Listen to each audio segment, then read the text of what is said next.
बिस्मिल्लाहिर्रहमानिर्रहीम। अज़ीज़ तलबा, अस्सलामु अलैकुम वरहमतुल्लाहि वबरकातुहू। आप सब समझते हैं इल्म हासिल करना ये एक बहुत बड़ी इबादत है। तो पहली चीज़ अज़ीज़ तलबा ये याद रखिए कि आप इबादत में हैं और इस इबादत को बेहतर से बेहतर अंदाज में अदा करने की कोशिश कीजिए। दूसरी चीज़ इखलास, कि आप इल्म हासिल कर रहे हैं तो ये इसमें अपनी नीयत को दुरुस्त कर लीजिए कि इस काम से सिर्फ अल्लाह राज़ी हो जाए। आपके सामने ये एक मकसद होनी चाहिए। हर तालीम से, किताब और सुन्नत के अलावा भी जो आप तालीम हासिल कर रहे हैं उससे भी आपकी नीयत ये होनी चाहिए कि इस काम से अल्लाह राज़ी हो जाए। इस तालीम के ज़रिए मैं किताब और सुन्नत ही की खिदमत करूँ और इस तालीम के ज़रिए मैं अपने मुसलमान भाइयों की खिदमत करूँ, मुल्क व कौम की खिदमत करूँ। ये जज्बा, ये नीयत आज से आपके यहाँ पुख्ता होनी चाहिए। आपके सामने ये नहीं होना चाहिए मैं बड़ा होऊंगा तो मैं पैसे कमाऊँगा, दौलत जमा करूँगा, घर बनाऊँगा, गाड़ी खरीदूँगा। अगर आप खुलूस के साथ इल्म हासिल करेंगे, आपके पास इल्म का नूर आपके पास मौजूद होगा तो बाकी सारी चीज़ें दुनिया आपके सामने खुद ब खुद सिमट कर आ जाएगी। इसलिए अजीज़ तलबा, नियतें दुरुस्त कर लीजिए। नंबर 3, अपने मकसद का तयन कीजिए। आप क्या बनना चाह रहे हैं? क्या आप आलिम दीन बनना चाहते हैं? क्या आप किसी और लाइन में जाना चाहते हैं? तो अपना तयन कीजिए। मैं दीन भी पढ़ूंगा, इंजीनियर भी बन जाऊंगा। मैं दीन पढ़ूंगा, साथ में मैं डॉक्टर भी बन जाऊंगा। कितनी अच्छी बात होगी। एक डॉक्टर खुतबा दे रहा हो, उसकी बात ही कुछ और होगी। एक इंजीनियर खुतबा दे रहा हो, जुमे का नमाज पढ़ा रहा हो, तो उसकी क्या शान होगी। तो ये एक हदफ का तयन कीजिए कि आप बनना क्या चाह रहे हैं। ऐसा नहीं है जो हो जाए बन जाए बन जाए, नहीं। आप अपना हदफ छोटा नहीं रखें, बड़ा रखें। अपना रुख जो है ना, ज़्यादा बेहतर चीज़ की तरफ रखें। आपके सोच में आना चाहिए कि मैं ये चीज़। दुबई के हाकिम ने एक बात नकल की और वो बता रहे थे कि तकरीबन 50-60 साल पहले मैं जब छोटा था तो अपने बाप के साथ मैंने लंदन का विज़िट किया। तो लंदन मेट्रो में मैं सफ़र कर रहा था, उसने उसकी तस्वीर दी। तो मेरे दिल में ये बात आई कि मैं दुबई में भी मेट्रो बनाऊँगा।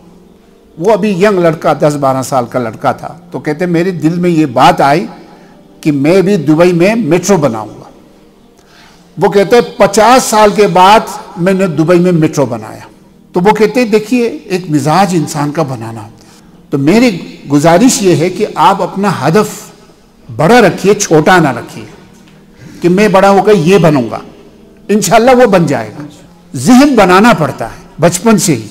चौथी चीज़ अजीज़ तलबा, मुसलसल जिद्दोजहद। मन जद्द वजद, जो कोशिश करता है उसे हासिल होता है। आप चले ही ना, आप मेहनत ही ना करें तो कुछ भी नहीं होगा। आप एक हदफ तयन किया ना कि मैंने ये चीज़ बनना, अब आप उस रास्ते पे चलने के लिए सफ़र खर्च, आपके लिए उसकी तैयारी चाहिए। और सबसे अहम तालीम, उसके लिए आप कोशिश कीजिए, आप उसके लिए तैयारी कीजिए और उसके लिए मुसलसल जिद्दोजहद की कोशिश की ज़रूरत है। नहीं तो सिर्फ हदफ आपके सामने मैं इतना बड़ा आदमी बनूंगा, आप कोशिश न करें तो नहीं बनेगा। देखिए, हमारा ईमान है रोज़ी रिज़्क अल्लाह के ज़िम्मे है, लेकिन अल्लाह ताला भी कुरान में इरशाद फरमाते हैं कि फ़इज़ा क़ुदियतिस्सलातु फ़ंतशिरू फ़िल अर्ज़ि वब्तग़ू मिन फ़ज़लिल्लाह। अब मस्जिद में अल्लाह अल्लाह करते नहीं रहो, जाओ ज़मीन में फैल जाओ। अल्लाह की रहमतें, अल्लाह का फजल ज़मीन में भी है, सिर्फ मस्जिद में नहीं। तलाश करो, वब्तग़ू मिन फ़ज़लिल्लाह, अल्लाह का फजल व करम जाओ तलाश करो। मालूम हुआ तलाश किए बगैर नहीं मिलेगा। कोशिश नहीं करोगे तो कुछ हासिल नहीं होगा। आपको कोशिश करना होगा, तब जाके आपको इंशाअल्लाह जो हदफ, जो मकसद आपने सामने रखा वो हासिल होगा। और इसी मुसलसल जिद्दोजहद में से एक चीज़ ये भी है, कसरत मुताला सबसे ज़्यादा करें। उसके लिए लाइब्रेरी से आपका ताल्लुक़ जुड़ना चाहिए। जब तक आप मकतबे लाइब्रेरी से जुड़ेंगे नहीं तो कुछ नहीं होगा। दूसरी चीज़ असातिज़ा की रहनुमाई है मकतबे के सिलसिले में। किताबें लामहदूद है, किताबें लामहदूद है, अनावीन मुख्तलिफ है, बहुत सारे अनावीन हैं। आपको शायद नहीं मालूम होगा इस किताब में क्या है या क्या नहीं है, तो असातिज़ा से रहनुमाई हासिल कीजिए। आप अपने असातिज़ा को बताइए कि मैं ये चीज़ हासिल करना चाहता हूँ, मैं ये कुछ बनना चाहता हूँ, इसके लिए आप रहनुमाई कीजिए, मैं कौन कौन सी किताब का मुताला करूँ। असातिज़ा से रहनुमाई मुसलसल ज़रूरी है। इसी तरह अज़ीज़ तलबा, छठी चीज़ बुलंद हौसला है। बुलंद हौसला रखें, हौसला आप बुलंद रखें। मुश्किलात आएंगी, तकलीफ़ें आएगी, हो सकता है कभी पैसे ना हो सकता है आपके लिए सेहत और तंदुरुस्ती में कोई आगे पीछे हो, कुछ घरेलू परेशानियां भी हो। देखिए, जब बंदा खाने पीने में आपका को अच्छा इंतज़ाम मिल जाए, घरेलू पस मंज़र आपका बेहतर हो, वालिदैन आपके साथ मौजूद हो, आपका ताउन कर रहा हो, तो बंदा बेफिक्र होता है, बेगम होता है। बचपना बड़ी खूबसूरत ज़िंदगी है। मदरसे की ज़िंदगी हो, कॉलेज और स्कूल की ज़िंदगी हो ना, ये ज़िंदगी सबसे बेस्ट ज़िंदगी है, सबसे बेहतरीन ज़िंदगी है। इसमें कोई परवाह नहीं होता है क्या खाना है क्या नहीं खाना है, क्या पहनना है क्या नहीं पहनना है, क्या करना है क्या नहीं करना, बस मुझे पढ़ना है। फारिग है अल्हम्दुलिल्लाह, आपके जहन में कुछ नहीं। इसीलिए मैं अपने साथियों से कहा करता हूँ, बहुत जल्दी शादी ना करें तो जिम्मेदारी बढ़ जाएगी, फिर आपका तवज्जो तालीम से हट जाएगा। और किश्ती जो है, आप किराने लगाने से पहले ही जो है किश्ती आस पास हो जाए या टूट फूट का शिकार हो जाए, तो इसलिए पहले किश्ती को पार लगाइए, तालीम की किश्ती को, फिर उसके बाद जो है आप शादी कीजिए। मैं अर्ज़ ये कर रहा हूँ कि आप बुलंद हौसला, आप अपना हौसला ना काटें। मुश्किल वक्त ज़रूर आ सकता है, लेकिन इन्न मअल उसरी युसरा, ठीक है। कोई मुश्किल वक्त आ गया ना, तो आप समझ लीजिए कि अब वो आराम और राहत आने वाला है, ठीक है। जब तक मुश्किल वक्त नहीं आएगा तो आराम और राहत नहीं आएगा। जेवरात बनाने के लिए भी सोने को गर्म किया जाता है। लोहे से कोई चीज़ बनाना है तो उसको तड़पाना पड़ता है, गर्म करना पड़ता है। जब वो गर्म हो जाता है तो आप फिर उसको बना लीजिए, जो बनाना चाहें बन जाता है। इन्न मअल उसरी युसरा, ये एक उसूल है कुरान का। इसी तरह अजीज़ तलबा, बुलंद किरदार होनी चाहिए। आपका किरदार, आपका तौर तरीक़ा, आपकी उठक और बैठक, आपका चलना फिरना ये खूबसूरत होना चाहिए। ये आप किरदार आपका अच्छा होना चाहिए। इसी तरह अजीज़ तलबा, वक्त की पाबंदी बहुत ज़रूरी है। वो बच्चा सबसे ज़्यादा कामयाब है जिसका अपना पर्सनल टाइम टेबल हो, ज़ाती एक टाइम टेबल हो। एक होता है ना टाइम टेबल, आप मदरसे का है, स्कूल का है, एक आपका अपना ज़ाती टाइम टेबल हो। मैंने इस टाइम पे पढ़ना है, इस टाइम पे मुताला करना है, इस टाइम पे मैंने खाना खाना है और इसमें मैंने खेलना है। मरहूम हमारे मुदर्रिस उस्ताद मास्टर अब्दुल्ला साहब कहा करते थे कि बच्चों, खेल और पढ़ाई को मिक्स ना करो।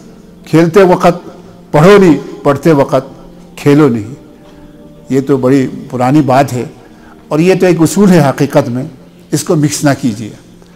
अगर आपके घर में छोटे बच्चे हैं, उनको भी यही तरबियत दीजिए, बेटा देखो ये काम पहले ख़त्म करो फिर खाना खाओ। आप खाना भी देंगे, बच्चे ने कापी भी खोल के रखी है, किताब भी खोल के रखी है, तो दोनों में से कौन सा काम करेंगे? दोनों का मज़ा नहीं आएगा, ना पढ़ने का मज़ा ना। इसी तरह वक्त की कदर बहुत ही कम लोग जो है ना करते हैं।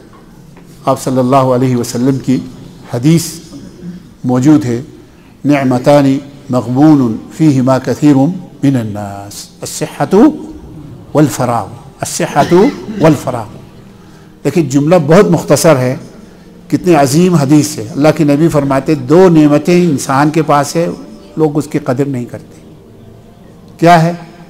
फरमाया एक सेहत तंदुरुस्ती है और एक वक्त फरागत है। वक्त फरागत है। सेहत तंदुरुस्ती बहुत बड़ी नेमत है। लोगों ने कहा जी ये सेहत तंदुरुस्ती क्या है? ताजुन, बादशाह के ताज की तरह ये ताज है हर इंसान के सर पर। ला यराहा इल्लल मर्दा, बीमारों के सिवा ये ताज किसी को नज़र नहीं आता, ठीक है। इसीलिए वो अल्लाह के नबी ने नहीं फरमाया 5 चीज़ों को 5 चीज़ों से पहले करो, तो उसमें ये भी है सेहत की कदर करना चाहिए। और यहाँ मैं थोड़ी सी आपको ये भी कहता चलूँ, देखिए अल्लाह ताला फरमाते हैं लई शकर तुम ला अज़ीदन्नकुम, अगर तुम अल्लाह का शुक्र करो तो मैं ज़्यादा दूंगा। तो सेहत का भी आप शुक्र करें ना। इसका मतलब ये नहीं है कि आपके पास माल आया तो माल खर्च करो, ये तो बहुत अच्छी बात है, ये भी शुक्र है, ठीक है। और किसी ने आप पर कोई एहसान किया तो आपने उसका कह दिया जज़ाकल्लाह, ये भी शुक्र है। लेकिन हम अपने जिस्म जान की जो है ना वो शुक्र किस तरह अदा करें, उसको अदा करने का तरीका ये है कि आप उसको सही तरीके पर इस्तेमाल करें, हर काम वक्त पे करें, हर काम तरतीब से करें। और दूसरी चीज़ वक्त फरागत है, ये वक्त फरागत है। आपको घर वाले नहीं कहते हैं कि ये वहाँ जाके खेती बाड़ी करो, वहाँ से दरख्त काट के लाओ, वहाँ से ये करके लाओ, वहाँ से, आपको कोई नहीं कहता, आप कहते बेटा पढ़ो। ये वक्त फरागत है। आप वक्त फरागत को गनीमत समझें, उसको जब तक गनीमत नहीं समझेंगे तो आपको कुछ हासिल नहीं होगा। आप समझें कि वक्त वैसे भी है, हमारी ज़िंदगी वक्त का नाम है, वक्त की ही नहीं कदर करते। वल अस्र इन्नल इंसान लफी खुस्र, अल्लाह फरमाते हैं कसम है असर की, बेशक इंसान खसारा में। क्यों इंसान खसारा में? क्योंकि वक्त की कदर वो करता ही नहीं। गया वक्त फिर हाथ तो आता नहीं। अभी हम भी सोचते हैं, जब आपकी तरह अगर हम सोचते हैं यार बच्चे होते तो मैं ये तालीम भी ले लेता, मेरे अंदर ये काबिलियत भी होती, नहीं कर सकते, वापस तो नहीं आता। वक्त की कदर कीजिए, वक्त हम ज़ाय बहुत करते हैं, वक्त ज़ाय ना करें। तो अगर आप अपने काम के लिए कोई टाइम टेबल बनाएंगे तो वक्त ज़ाय नहीं होगा। अजीज़ तलबा, देखिए आप कोई किताब उठा के उसको एक दफ़ा देख लेना, कोई सफ़ा निकाल के, या उसका जो फहरिस्त है आखिर में उसको पढ़ लेना, ये भी एक बड़ा मुताला है। इससे आपको बहुत कुछ हासिल होगा।